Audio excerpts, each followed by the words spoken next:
Bonjour à tous et bienvenue dans l'interview. Bonjour Didier Gauzuin. Bonjour. Vous êtes le ministre bruxellois de l'économie et de l'emploi notamment, mais je voudrais, avant qu'on s'intéresse aux grandes décisions prises par le gouvernement, c'était ce week-end, et notamment la restructuration de l'aide aux entreprises, je voudrais revenir un instant sur le survol et m'adresser plutôt au bourgmestre empêché d'Oderghem que vous êtes. Quand la conférence des bourgmestres adopte comme hier une motion commune, 19 bourgmestres tous ensemble qui se mettent d'accord sur le même texte, c'est juste symbolique ou ça sert à quelque chose ? Non, c'est important de montrer que, enfin, toutes les formations politiques se retrouvent sur des choses que je disais depuis 20 ans et veillent d'ailleurs à conforter mon arrêté bruit qui est notre seule arme juridique de défense. Plus des idées comme l'allongement de pistes, la fin des vols de nuit, mais tout ça, ce sont des choses que, en fait, je défends, moi, depuis une vingtaine d'années. Ouais. Donc cette motion, elle appelle le gouvernement bruxellois, mais surtout le gouvernement fédéral à agir. Elle a une chance d'être entendue ou c'est juste une manière pour les Bruxellois de prendre date et de demander quelque chose au fédéral dont on sait qu'il va probablement pas les réaliser? Non, c'est la crédibilité du MR et du MR bruxellois qui est en jeu. Savoir si ce n'est que du bluff ou bien est-ce qu'il y a véritablement une volonté. Je le souhaite à ce qu'avant l'été, Mme Galland enfin respecte le souhait et le vœu et la volonté des Bruxellois. Ça veut dire qu'il y a le discours de Vincent De Wolf et le discours de Jacqueline Galland et que vous constatez que ce n'est pas les mêmes? C'est possible, à valider. Ouais. Quand on demande l'extension de la nuit, des travaux pour reculer la piste et raccourcir le fameux virage gauche, ou encore que le fret ou le low cost aille sur d'autres aéroports, c'est quand même gentil, mais ça fait des années qu'on entend parler de ça. Ça fait 20 ans que je revendique et que nous revendiquons à quelques-uns. Aujourd'hui, on a l'unanimité, c'est bien. Donc, on sait très bien que la région flamande n'est pas d'accord. Donc moi, je ne fais pas de procès. C'est le rôle du gouvernement fédéral et du MR de montrer que ce n'est pas simplement de l'enfumage politique. Ouais. C'était facile de vous mettre les 19 bourgmestres d'accord? Ça n'a pas été simple. Il est clair que le MR bruxellois a été dans notre sens. Voilà, donc, mais à eux maintenant de concrétiser, puisqu'ils ont la gestion de cette politique. Ils l'ont voulu d'ailleurs. Alors, je m'adresse au ministre maintenant. Il fallait faire le ménage dans l'aide aux entreprises? Bien entendu. Ouais. Bien entendu. 89% des entrepreneurs disent c'est pas possible, il y en a trop, il y en a qui font la même chose, on ne sait pas où on doit aller. Donc 60 structures d'aide, c'est ça, pour 123 types d'aides différents. C'était la région, c'était les entrepreneurs qui devaient se plier à l'organisation régionale. Et bien maintenant, c'est le contraire. On se met au service des entreprises, on rationalise, on fusionne, et il n'y a plus que 3 grands pôles. Le conseil d'accompagnement, le financier et le développement immobilier. Et fini de permettre à toutes les organisations publiques de faire tout en même temps. Ouais. On va y revenir sur les 3 pôles, mais d'abord, ces 60 structures qui existaient, comment est-ce qu'on fait pour en arriver là? Ça veut dire que chaque ministre a fait son plan et n'a pas supprimé celui précédent? Oui, c'est le principe je dis ça aussi depuis des années, la lasagne bruxelloise, on ajoute des couches et puis on ne remet jamais en question les politiques. Aujourd'hui, on a vraiment mis à plat le paysage d'aide et de soutien économique et on a rationalisé. On ne peut plus se permettre d'avoir une multiplicité d'organismes publics qui se concurrencent. Mais on doit aussi travailler au niveau du privé, parce que même au niveau du privé, des partenaires privés, il y a une concurrence folle dans les demandes de projets et de subsides. Ouais, alors on va essayer d'être concret et pédagogique, notamment pour ceux qui travaillent dans les entreprises, qui nous regarderaient. Il y aura une porte d'entrée, c'est le numéro 1819. Le 1819. L'entreprise vient. Qui est déjà connu des entrepreneurs. C'est nous qui l'orientons vers le bon service et pas l'inverse. Donc ça, c'est le guichet unique. Oui. Et ce sera uniquement avec le 18-19 que les entreprises devront traiter. Bien sûr. C'est à partir du 18-19, l'entreprise se signale et c'est en fonction de la demande, du besoin, qu'on l'oriente vers le partenaire public le plus approprié. Ou l'est, parce qu'on peut avoir une entreprise qui demande du conseil, de l'accompagnement, mais en même temps de l'aide financière, évidemment. Et le 18-19 aujourd'hui, c'est un numéro, c'est-à-dire que demain, ce sera des guichets. Ça sera un guichet unique. Ça sera un guichet unique. On pourra physiquement y aller. Bien entendu. Avenue Chaussée de Charleroi, il y a vraiment un accueil qui sera fait pour les entreprises. Ouais, alors, il y a 3 pôles, on y a fait référence. Le premier pôle, c'est le pôle du conseil et de l'accompagnement. C'est là-dedans qu'on va regrouper l'agence Impulse, Atrium, Bruxelles Invest et Export notamment. C'est quoi le rôle? C'est accompagner le développement de l'entreprise? C'est accompagner les entreprises, à la fois de manière généraliste, c'est Impulse, sur le plan commercial, c'est Atrium, pour l'exportation, le développement à l'international, c'est BIE. Auparavant, ces 3 structures travaillaient, je dirais, en parallèle.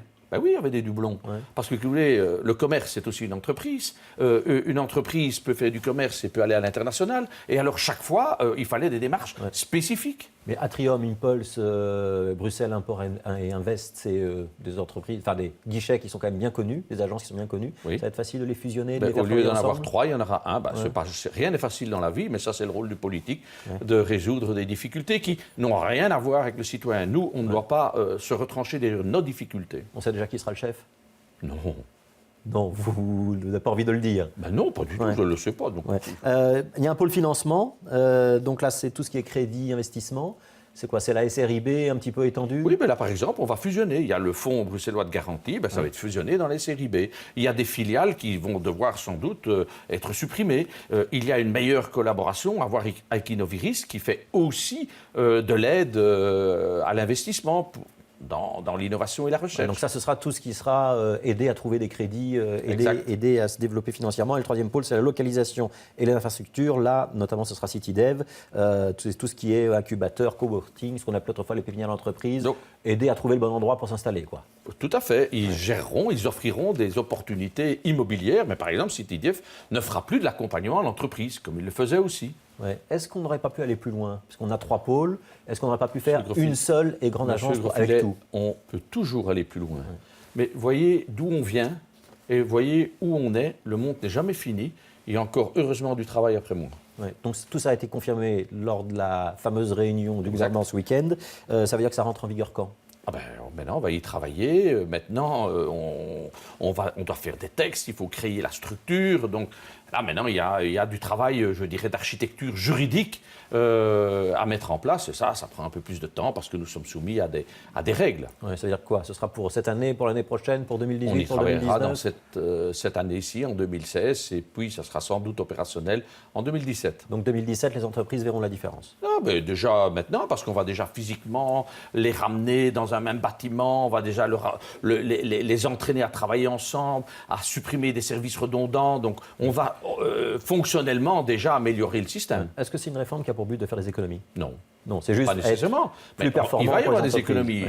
Et chaque structure a son service de logistique, de ressources humaines, de gestion financière. Évidemment qu'on va faire des économies, mais ce n'est pas le but. Mais l'argent qu'on va dégager va être réinvesti au profit des entreprises. Alors, je voudrais qu'on parle 2 minutes d'emploi, si vous voulez bien. Garantie jeune, elle est maintenue. On sait que parfois l'Europe ne suit pas toujours ou suit avec retard. Vous aurez les moyens de la maintenir l'année prochaine, puisqu'on va on parler aura même du des budget moyens aujourd'hui au supplémentaires, Parlement. mais je suis toujours en attente de l'Europe. Pour l'Europe, ils ont garanti un financement en 14 et en 15, mais encore aucune certitude du côté européen quant à l'année 2016. Mais ceci étant, nous avons pris les devants au cas où l'Europe, et ce serait une grave erreur, ne poursuivait pas le programme Garantie Jeunes. Donc vous avez les moyens de la maintenir en 2016, quoi qu'il arrive, avec ou sans les financements européens. Alors, différent de la garantie jeune, mais un petit peu en complément, on avait évoqué en début de législature un contrat d'insertion. Donc ça, c'est pour les jeunes Il entrera en vigueur en juin 2016. Donc ce sera cette année? Oui. L'année prochaine, à la moitié de l'année. Donc on explique, c'est pour, indépendamment de la garantie jeune, ceux qui après 18 mois restent toujours sur le carreau. On leur proposera quoi alors? On leur offrira un emploi, une opportunité d'emploi qui doit leur permettre de mieux accéder après au marché de l'emploi. Ouais, donc c'est un emploi public, privé? Est-ce que les employeurs vont devoir participer de manière volontaire ou est-ce qu'on va les inciter? Les pistes sont ouvertes et j'y travaille et je rentrerai mes propositions dans les semaines et mois qui viennent. Ouais. Et donc ça, ce sera des emplois qui seront subsidiés par le pouvoir régional? Subsidiés ou aidés. Ouais.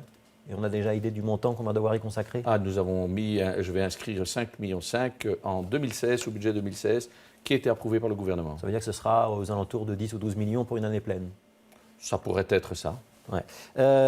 Alors on a beaucoup parlé de la réforme fiscale, puisque toutes ces mesures sont aussi dans une grande tendance du gouvernement qui est de baisser l'impôt sur les personnes physiques, de supprimer la taxe forfaitaire, le pourcentage d'agglomération, etc., mais en compensation de monter le précompte immobilier.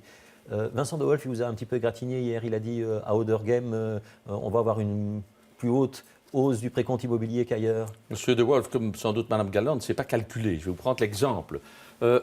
Il y a deux grandes chaînes de magasins. La firme C, qui pratique les prix le plus bas, et la chaîne R, qui pratique les prix les plus hauts. 1 litre de lait, 1 euro chez C, 2 euros chez R. Le litre de lait, c'est la taxe immobilière. on veut aider les agriculteurs. 20 centimes plus 1 euro, 20 centimes plus 2 euros, ça fait 1,20 ou 2,20. 2,20. Ouais. Chez C, ça fait une augmentation de 20%. Chez R, ça fait une augmentation de 10%. Donc ce sera pareil pour les communes. Mais évidemment, ça veut donc dire que oui, il y a une augmentation de valeur relative, mais ça ne veut rien dire. Ça veut dire en réalité, pas plus par exemple, Odergem est C, c'est les discontainers, nous avons la taxe le plus basse. Mais nous payerons toujours 20 centimes. Et R, qui, par exemple, Etterbeek, qui a des taxes plus hautes, eh bien, ils payeront aussi 20 centimes. Et l'écart sera toujours le même. Donc, on ne paye pas une valeur relative, on paye des valeurs absolues. Donc ça veut dire que l'augmentation pareil pour tous. Du précompte immobilier, elle est la même d'une commune à l'autre. Mais bien entendu. Les pourcentages mais varient bien en entendu, fonction c'est parce de que les bases de ne sont pas les mêmes. Ouais. Qu'est-ce que vous voulez? Quand vous avez un prix bas, ben forcément, si vous faites une même augmentation, ben forcément, en pourcentage, c'est plus important. Mais ça ne veut rien dire pour le citoyen. Ouais. J'ai une dernière question. Quand on rend les titres-services un petit peu moins désirables qu'avant, on a décidé de ne pas augmenter le montant du titre-service, il reste à 9 euros. Mais en revanche, la déductibilité va passer de 30 à 15%. Est-ce qu'on ne prend pas le risque de favoriser le travail au noir? On garantit jusqu'en 2020. Non, le travail au noir, c'est au-delà de 10 euros. Donc, on garantit le prix facial, on diminue, c'est vrai, la déductibilité, mais on le compense par une diminution de taux à l'IPP. Donc, l'impôt à l'IPP va diminuer de 0,5%. Et donc, l'un dans l'autre, ça s'équilibre. Donc, il n'y aura pas plus de travail au noir qu'avant? Mais bien entendu, non, puisque ça s'équilibre. Ouais. Et il n'y aura pas d'augmentation. Ce qui fait le travail au noir, c'est l'augmentation du prix du chèque. Il reste à 9 euros jusqu'en 2020, malgré toutes les indexations qui vont intervenir. Merci Didier Gauzin d'avoir été dans l'interview. Demain, c'est un autre ministre bruxellois, Pascal Smet, qui sera avec nous. Il répondra aux questions de Stéphanie Meyer et moi je serai là samedi pour les experts. À samedi.